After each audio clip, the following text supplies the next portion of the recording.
let's just switch gears a little bit. Let's talk about a team that kind of had my hopes up and let me down a little bit. So we'll talk about our Blackhawks. Man, oh man, did they really do a number on me? I was really drinking the Kool-Aid, and Maya's like, don't do it. I'm like, no, Maya, they got it. She's like, no, they're not going to make the playoffs. Yes, they are going to make the playoffs. Yeah, she was right. So I want to reach out to a guy, you know him. You've heard him on here before. He got one of the coolest freaking Twitter handles out there.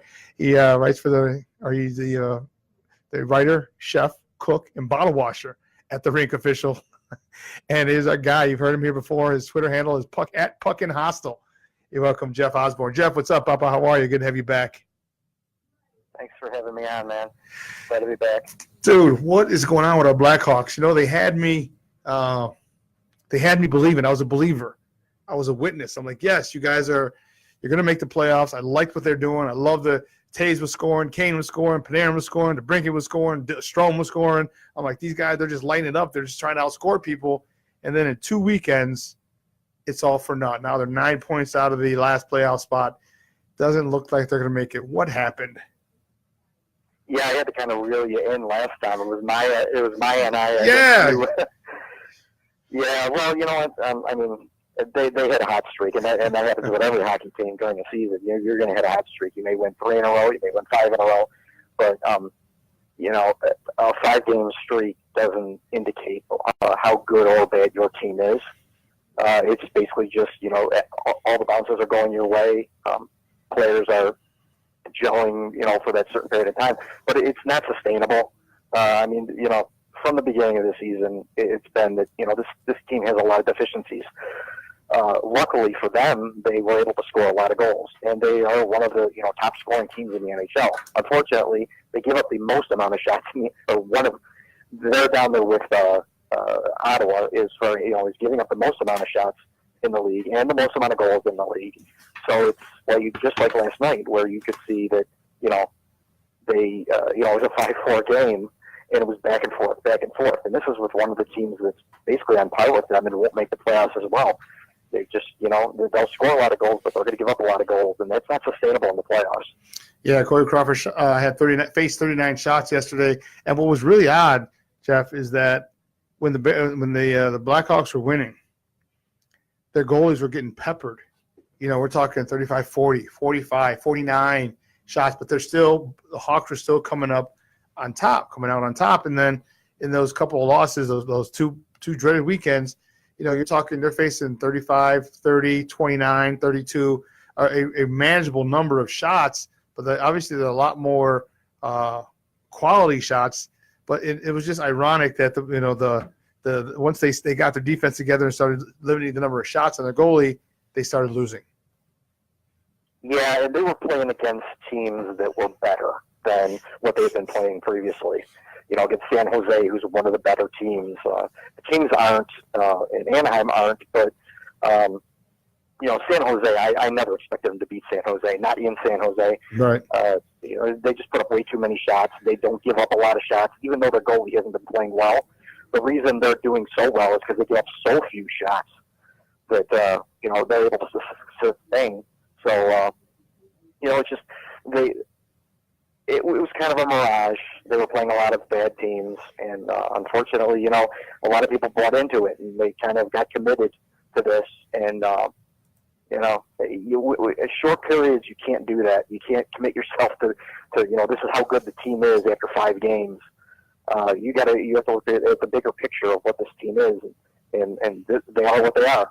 Kind of like what Dennis Green said. Yeah, you know, it's the fact is they were, you know, in the bottom of the Western Conference for so long. Then if they win those 2 games, if they win those 2 games against Colorado and Dallas back in February, they would have been in the 7th spot, tied with Dallas for the 7th playoff spot. It's a lot easier to maneuver, but that 5-3 loss to Colorado hurt them big time, and that 4-3 loss to Dallas decimated them. And then the following weekend, where they had another rough that was that weekend, the Kings and the Sharks. Like you could afford to lose the Sharks, but not the Kings, and that did them in. So it's frustrating. They were right there, literally 2 games away from being in the 7th spot, and they couldn't close the deal. So what do you see this team going forward now?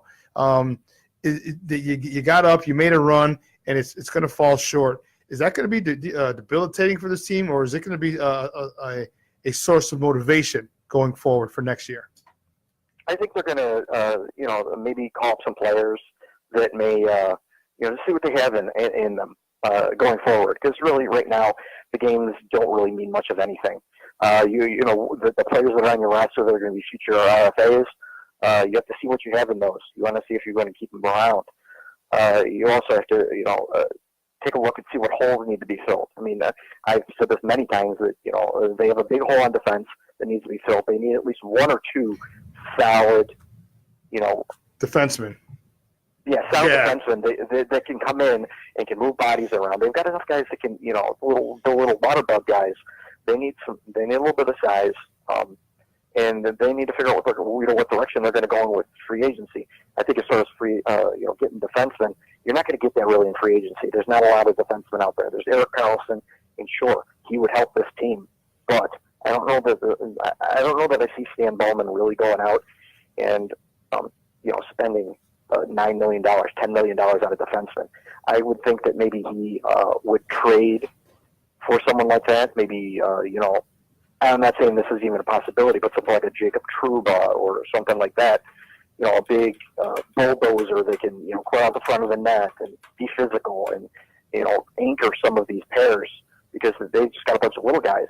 And going further, it was the assumption by a lot of people that next year that Adam Bohlquist and Beaudin and Ian Mitchell were all going to be up here and it was just going to fix the defense. Well, that's not the case. Articles came out this week saying that Bohlquist probably won't be ready next year, and maybe not even the year after that. Wow. And Ian Mitchell has already stated that he wants to stay at Denver. So those are two guys right there that you're not going to have next year. You might have Beaudin, maybe, but he's not going to fix the defense. He's 20 years old. He's going to have quite an adjustment, much like Henry Okiharo had this year. Yes. So you're not going to get it in the pipeline. You have to go out and get something. Otherwise, you're going to waste 3 years of Jonathan Toews and Patrick Kane and what they have left in the tank. Yeah, those are 3 vital years. Probably the last 3 good years of those guys. Guys, we're talking to Jeff Osborn, Blackhawks writer for the Rink official. Talking a little Blackhawks hockey right here with your boy, the Superback on Shawn and Maya in the morning. No, I agree with you, man. You got to that window to be competitive is open now, and it's closing really, really fast. And you can't keep having people pepper your goalie like this. I mean, Colin Delia was, he's been a godsend. Cam Ward will be gone next year, but we're still trying to figure out what's going to happen with Crawford. You're still 16 games left. He could be back next year. He could suffer another concussion this year and be done for. Who knows where Crawford's going to be next year? But we have Colin Delia and still a productive Toews and Kane, and to waste that would be silly. This is frustrating, and we've talked about it before. Where they're hamstrung with those no move clauses to Seabrook and Keith. Do you think there's any way that they approach, because remember Seabrook said he was never approached, that they approach and then maybe get Seabrook to remove his no move clause? I mean, they may ask him. I don't know that he's going to. There have been reports that say that they were. He said that he wasn't approached. Some people say he was approached. Who knows? The truth is probably maybe somewhere in the middle. But who's going to take that? Even if he had no movement clause on his contract, I don't know who's going to take on that contract other than maybe like Ottawa, who's going to be so far under the cap floor that they can afford to do that. But they're trying to rebuild as well. So, are they going to rebuild with a 37-year-old Brent Seabrook? I don't think so. I mean, they have Dion Phaneuf.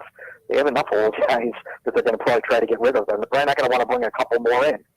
So, they're kind of stuck with that, and that's of their own doing. That's heck yeah. Hell, heck yeah, dude. I mean, he's making, was it 1920? He's making $4 million this year. I mean, you just can't have that for a guy for the production that he's giving you. You can't have $4 million. Then next year he drops to $1 million. So, but that's still a lot of money for a guy who's not giving you production. Then he jumps up to 4, then back to 1 and 2.5. So that's a lot of money for a guy that you're not getting production from. And believe you me, that could go toward signing a good defenseman, signing another offensive power, a goal scorer, and you just can't. And I mean, truth be told, if I were Brent Seabrook, I'd be like, hell no. I'm good. I am good with a good $6 million, $7 million for the next 3 or 4 years. I'm okay. Nope, I'm not waiving it. And you know what? That falls squarely on the shoulders of Bowman. And you can say what you want about Coach Q and some of his line changes and however he coached, but you know what? He's got nothing to do with those contracts. And that contract, along with Duncan Keith's, is really hamstringing this organization, and that really sucks because now we can't go get maybe if you want to go get a Panarin, you can't because you just don't have the cap space. Right. Yeah. Well, I mean, Seabrook, he makes his average, which is going to be going against the cap, is $6.875 million. So until 2023-24. Yep. So he's stuck around for a long time. I mean, I really think that the next collective bargaining agreement, he's probably going to be like bought out or something like that, because they just can't keep him around for 6 or 5 more years after this year. At that rate, it's just going to hamstring. I mean, they do have some cap room, which is nice. They have people that are going to be falling off their roster, like Cam Ward's $3 million is going to be coming off. Okay. And, Kunitz, he's probably going to retire or go somewhere else.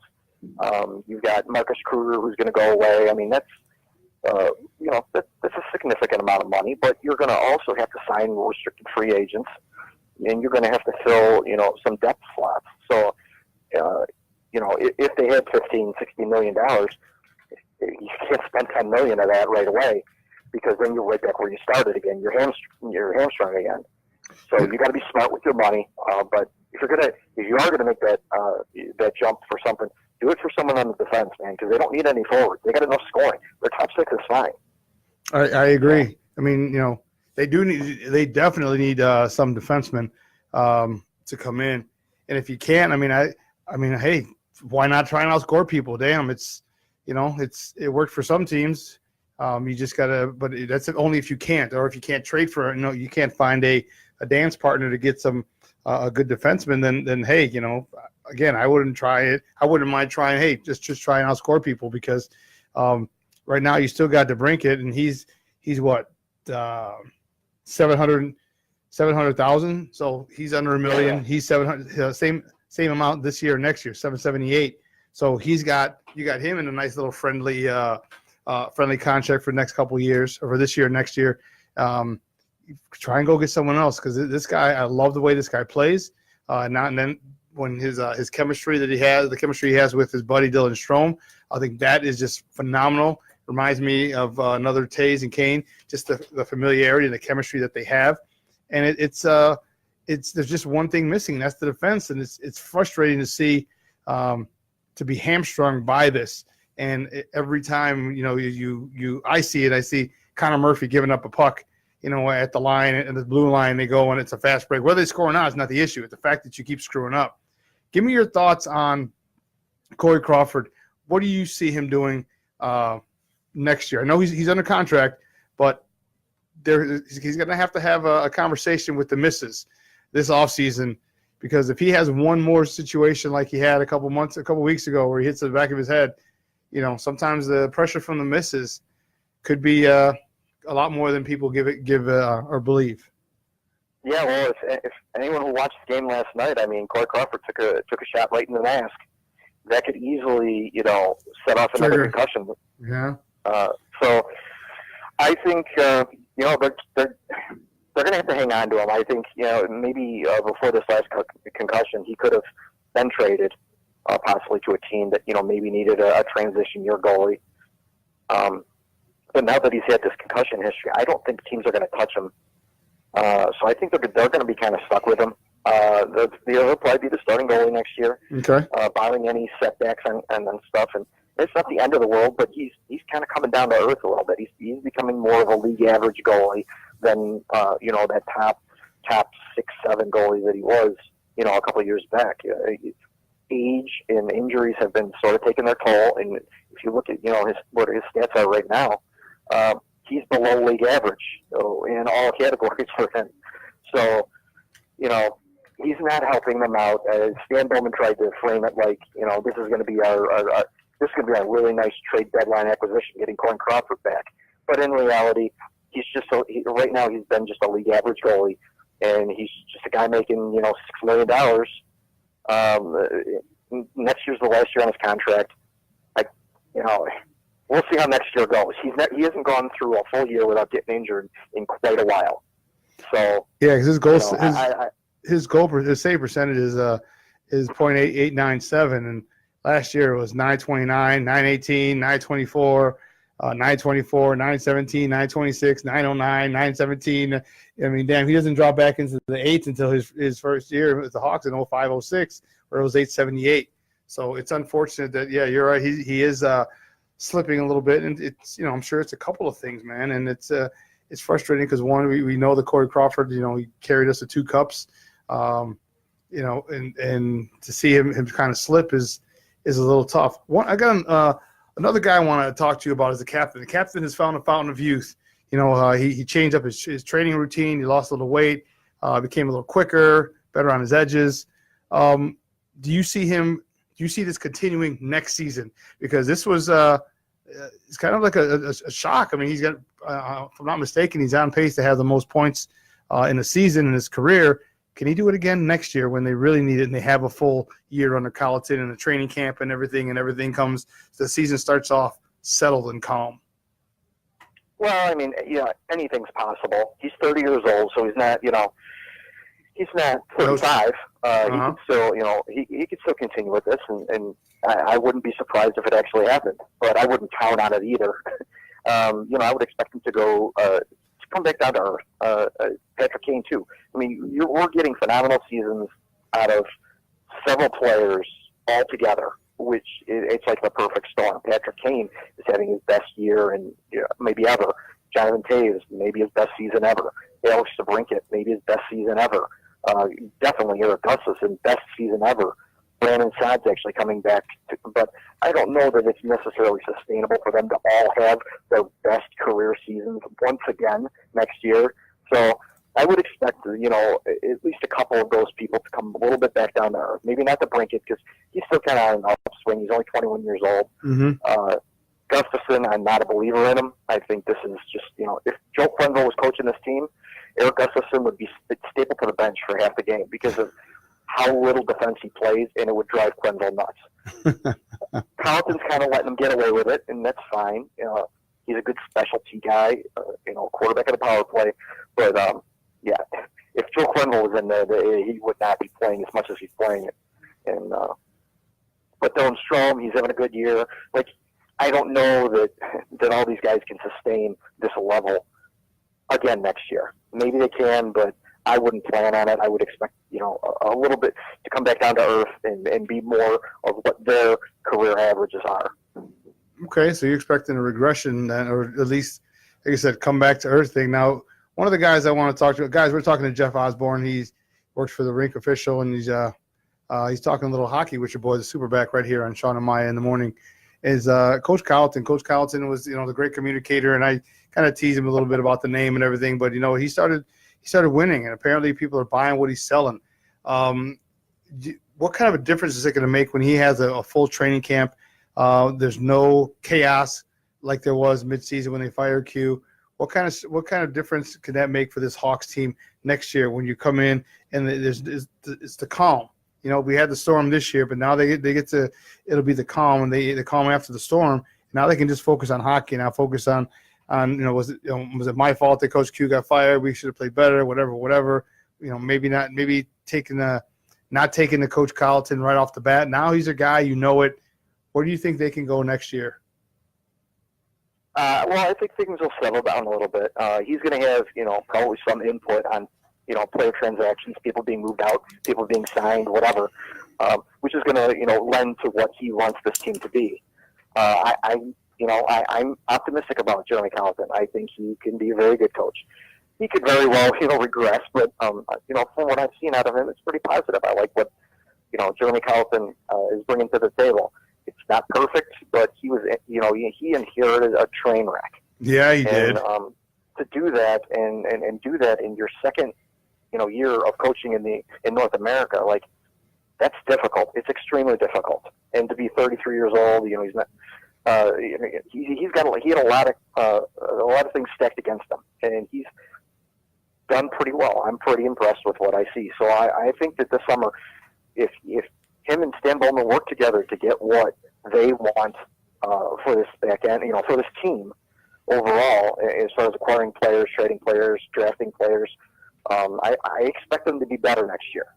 How much better, I won't know. We won't really know until we see what happens in the draft. If they make some big moves, move people out, do whatever. But I do expect them to be better. I expect them to fill some holes. Maybe not all of them, but I expect them to fill some holes. I expect some other players to, Yoki Haro to be more of a presence next year. So there are a lot of positive things too. Dylan Strome looks like Brendan Perlini is coming around. He scored a couple goals in his last couple games. Yeah. That's good to see. DeBrincat, of course, has been phenomenal. Patrick Kane, phenomenal. So I expect them to be better next year. I expect Colliton to have a full summer to lay out what he wants this team to be and what schemes he wants this team to play, and they will be more prepared for the regular season next year and maybe start out a little better. I agree. Like I said, when you come in with it'll be a fresh start. No chaos, no confusion, no rumors of your coach on the hot seat. There's a lot that it just changes when you have peace of mind. And Colliton, obviously they gain respect for him. I know you kind of respect your coach because he's your coach, but I can guarantee you as a former player that they gained a lot of respect for him, getting him through this this storm, so to speak, coming out of it. Having that little winning streak, kind of flirting with the playoffs. I think they believe in him now, and I think it's going to be a good season to start next year. A good season overall because.